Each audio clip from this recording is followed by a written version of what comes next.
साल, जो साल होता है उसे बोलते हैं anno, साल को anno बोलते हैं।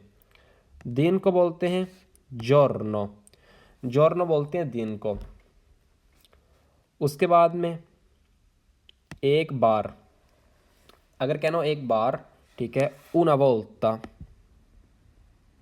अगर आपने कहना है एक दफ़ा मैंने दही खरीदी थी, ठीक है, कोई मिसाल बनती तो नहीं है लेकिन आपको कह रहा हूँ, एक दफ़ा मैंने दही खरीदी, कहेंगे una volta avevo comprato lo yogurt। Okay.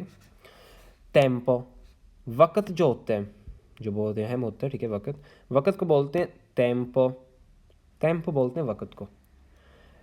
घंटे, ठीक है, घंटे बोलते हैं ओरे को, जैसे कि 1 घंटा, 2 घंटे, ठीक है, 3 घंटे।